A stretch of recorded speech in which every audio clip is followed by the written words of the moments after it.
Hi everyone and welcome back to my channel, or if you're new here, welcome. The channel is Books with Karen and I'm Karen.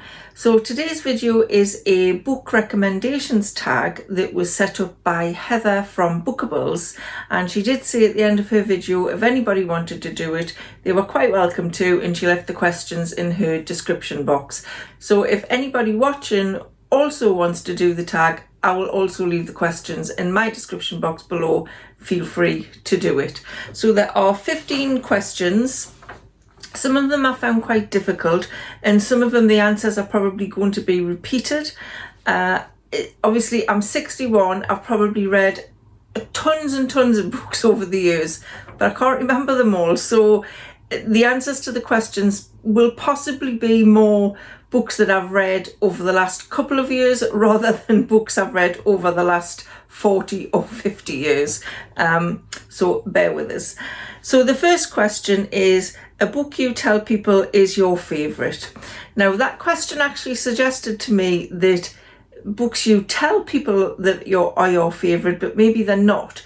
But this one is actually my favourite book, or one of my favourite books. And it is Valley of the Dolls by Jacqueline Susann, and I have mentioned this on my channel before.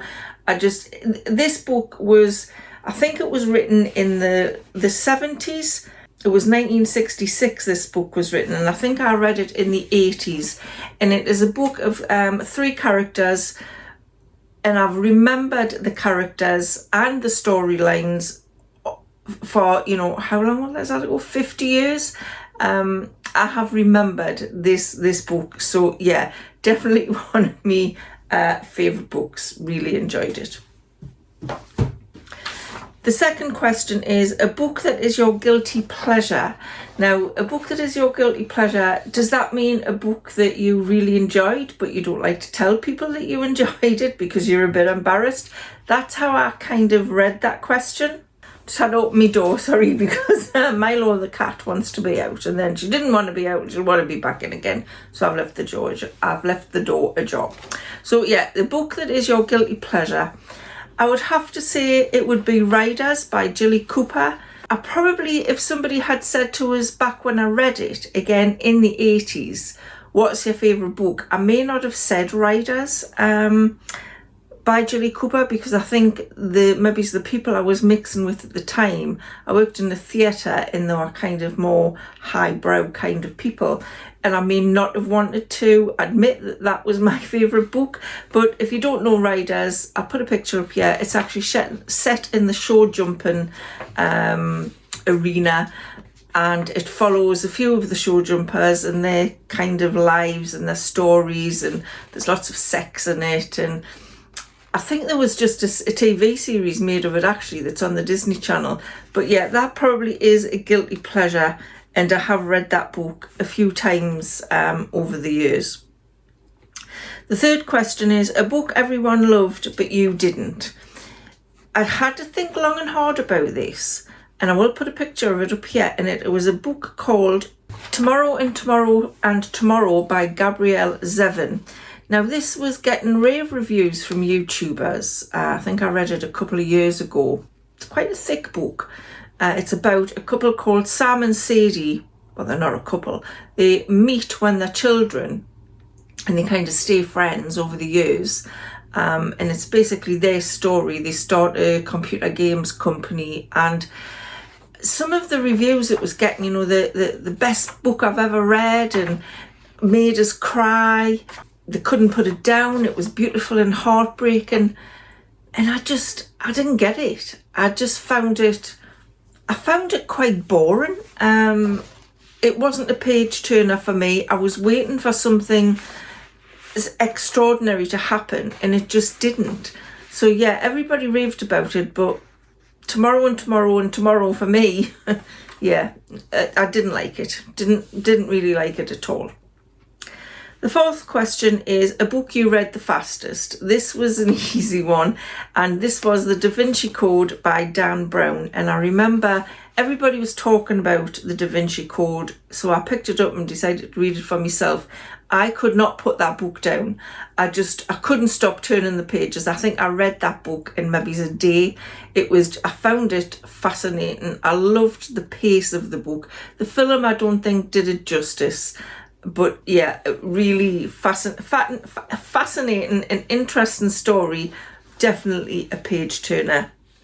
I really enjoyed that. I also read Angels and Demons by Dan Brown, which, although I found it good, I didn't think it is as good as the Da Vinci Code. And actually, I was that impressed with the Da Vinci Code, I said to Warren, my husband, you need to read this book. And Warren's not really a reader, or he wasn't at the time. So the Da Vinci Code was probably the first book he'd read in years, and he also couldn't put it down. So yeah, definitely a book I read the fastest. Question 5 is a book that deserves more hype. And again, for this one, I found this quite difficult because I'm not sure which books have been hyped and which ones haven't. But the one that I hadn't really heard of and I kind of stumbled across by accident is a book by Peter James. And I think Peter James is quite a well-known author. But this book was more of a horror, like a horror kind of, yeah, definitely a horror book. It's not really the kind of book that I normally read. And it was The House on Cold Hill. And I actually listened to this on audio, and I was working somewhere at the time, and I was listening to it on the bus, and then I was listening to it on my lunch break, and I couldn't stop listening to it. I couldn't wait for the next bit, and it is very it's like a little bit scary and a little bit creepy and ghostly, and yeah, I really enjoyed that book. There is a sequel as well called The Secret of Cold Hill, which I enjoyed, but I didn't enjoy it as much as the first one again, but I still enjoyed it because it was set in the same house, this house on Cold Hill, and it was just a really creepy story. It'd be good to read that. I read that in the summer, but that would be a good book to read around Halloween time. So if you like creepy stories, maybe The House on Cold Hill and The Secret of Cold Hill by Peter James is something that you might be interested in. The 6th question, a book that is becoming a movie or a TV show. The one I'm looking forward to that is about to become a movie, I think it's a movie, I'm pretty sure it's a movie and not a series, is The Thursday Murder Club by Richard Osman. I've read all of his books, the Murder Club ones, and I've really enjoyed them. And I think the reason I've enjoyed them is because they are older characters, you know, in their 70s and 80s. And I really love to read about people who are, I mean, I'm not 80, but I like to read about people who are more my age group. I do like to read about younger ones as well, but yeah, I really enjoyed the Richard Osman Thursday Murder Club. I've got the 4 books that he's written, and I think there's another one coming out, so I'll be very interested to see how they do the film. I hope it's as good as the books, because sometimes they're just not, and once you've seen the film, you kind of can't go back. So I'm hoping that's good, but I think that comes out on Netflix later this year. Question 7 is a book you have reread the most. I already mentioned Riders. I know I've read that a few times. I have got a few books that I've read quite a few times. Lovers and Gamblers and Hollywood Wives by Jackie Collins are a couple of them. I've also reread a few times The Other Side of Midnight by Sidney Sheldon. I had a spate of reading Sidney Sheldon books back in I think maybe the 90s, and he's a really brilliant writer. And The Other Side of Midnight, I found a fascinating story, and it's basically about how, you know, 3 people's lives are destroyed by love, basically. There was a sequel to that as well, which again, not as good, but The Other Side of Midnight, definitely a page turner. Even now, reading it back in the 90s, I can still remember it. I remember the characters, I remember the storyline, and I think when books stick in your head like that, it means for you they were a really good book. So yeah, I have reread The Other Side of Midnight quite a few times. Incidentally, that was also a film, and I think it was a guy called Stacey Keach played Larry Douglas in it. I don't quite remember the film, but definitely the book is highly worth a read if you've never read it. So question 8, a book from a genre you don't typically read. And this is a book I read recently. I don't normally read fantasy novels. I watch a lot of fantasy stuff on TV and in films, but I don't normally read the books. And I read Sarah J. Maas' House of Earth and Blood, that follows Bryce Quinlan and Hunt Atherlaw, who is, Bryce is a fairy and Hunt is a fallen angel.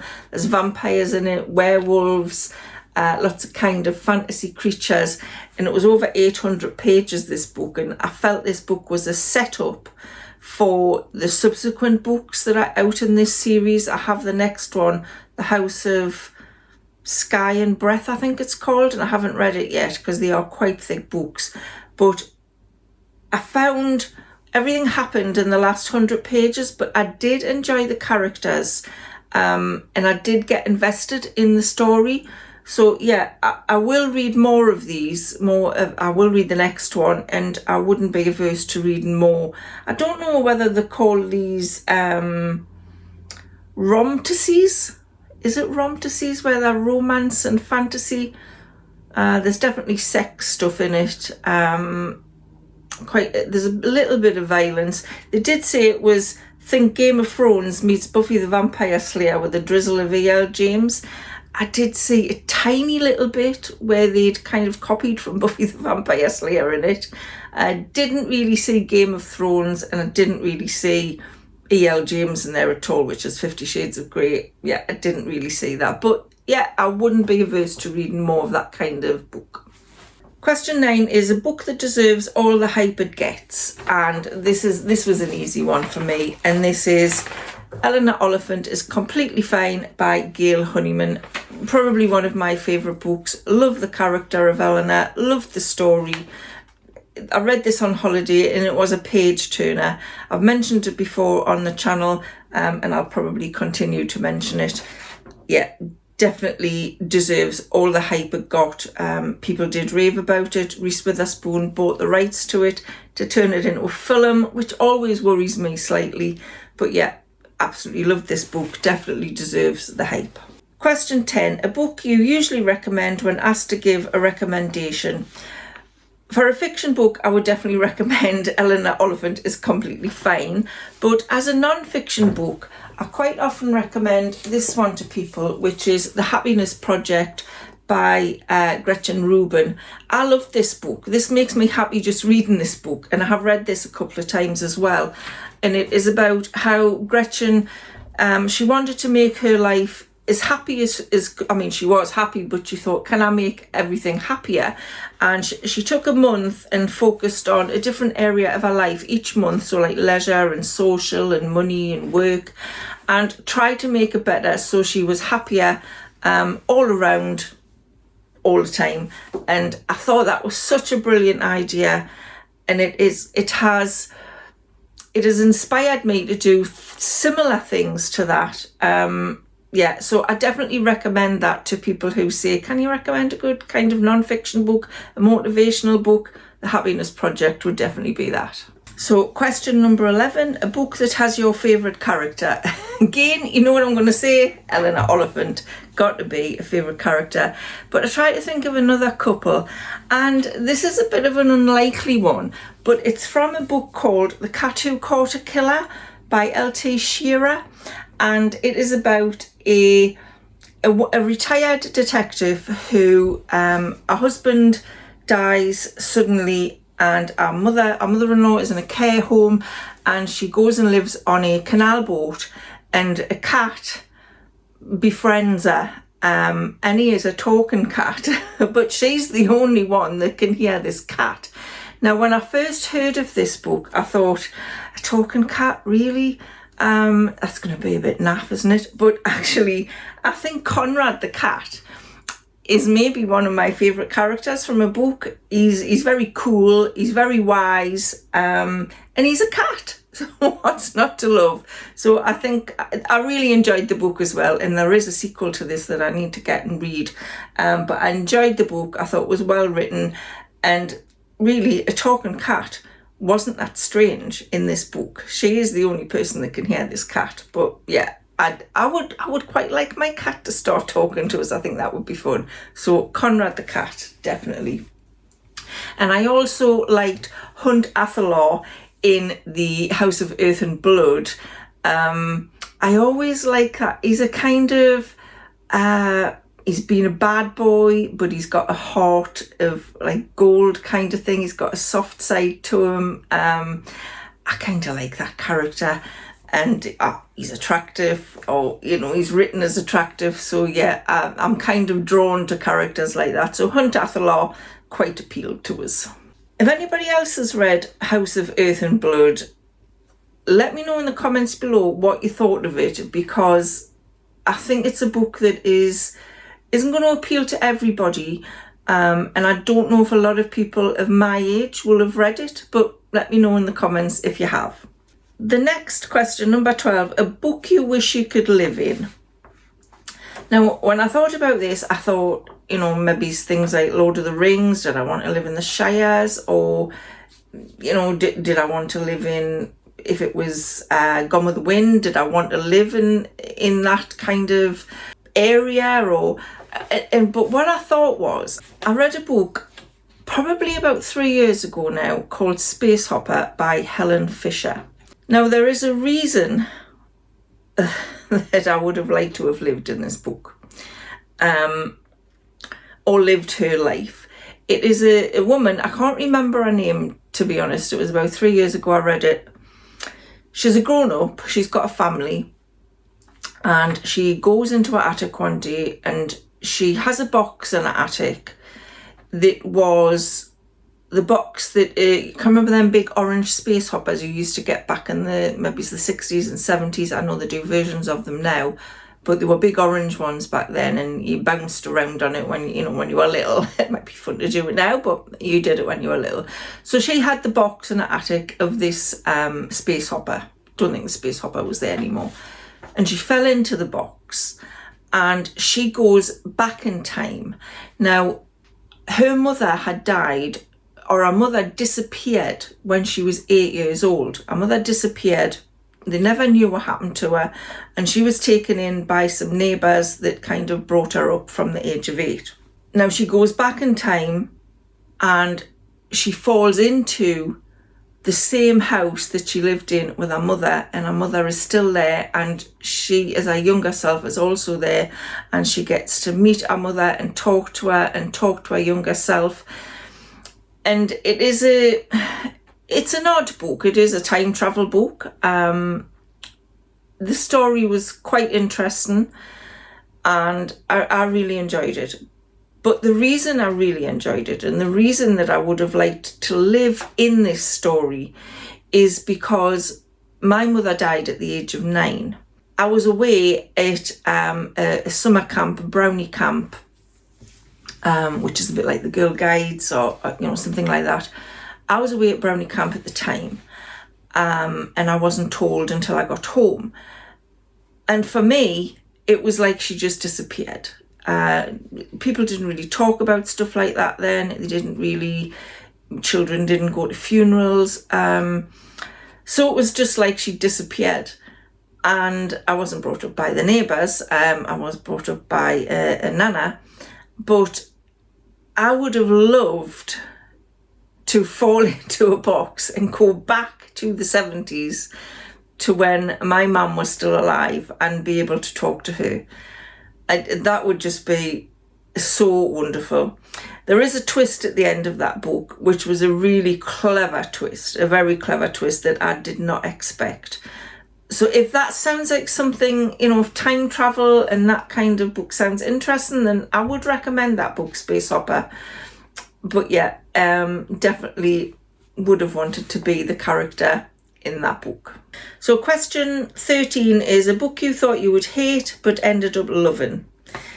In this book was a book we read for the Once Upon a book club that I run on YouTube, and we read it earlier this year, I think, and it was The Nightingale by Kristen Hanna. Now this is a book, you've probably heard about it. It's about two sisters during World War II and their different experiences of that war. It's set in France, and They talk about the German invasion of France, the occupation of France, and talk about the resistance. And yeah, it is a heartbreaking story. And for that reason, this is not a book I would ever chose to have picked up and read myself, which is one of the reasons that I really enjoy running a book club, because we vote on the books we want to read. They're not my choices. And I get to read books that I wouldn't choose for myself. But this, I wasn't expecting to enjoy it, and I really did enjoy it. I was so pleased I read it. And this actually goes on to the next question as well, because the question number 14 is a book that made you cry. This book made me cry. I read this at a time, this must have been last year actually, it must have been summer last year, and it was at a time where there was a lot of sadness and stress going on in my own life, and I just thought, I don't think I want to read it. But I am so pleased that I read it. I sobbed in this book. There is heartbreaking passages in this book, but I think it's a book that everybody should read. I did hear that the historical facts may not be entirely accurate, but it is fiction, so, we can work around that. But yeah, that definitely made me cry and was a book I didn't expect to like. And the last question, we get a little bit more light-hearted, is a book you wish you could read for the first time again. So I think for me, it has to be Twilight by Stephanie Meyer. I loved the Twilight books. These could have been guilty pleasure books because I read these as a 40-year-old. Might have even been a little bit older than that. And as the young adult books, that we're talking teenagers here, apart from the vampires who are supposed to be like over 100, but they're teenagers. And I loved these books. I couldn't put them down. As soon as I read one, I had to go and buy the other one, and there's 4 of them. And I really, really enjoyed them. I have a thing about vampires anyway. I love anything to do with vampires. So this book, I just wish I could go back and read it again, not knowing what it's about, because it was so much fun to read the first time. The films, not the same. For me, the casting of Twilight wasn't quite right. Edward Cullen, Robert, what's his surname? Robert, I can't remember his surname now. Pattinson. Robert Pattinson, I thought was good as Edward Cullen. I did think, again, I can't think of her name. Kirsten, I can't remember her name, but I thought she was a terrible choice as Bella Swan, not how I pictured at all. And to be honest, when I was reading the book, I pictured Ian Somerhalder as Edward Cullen, who is Damon from Vampire Diaries. Have you seen it?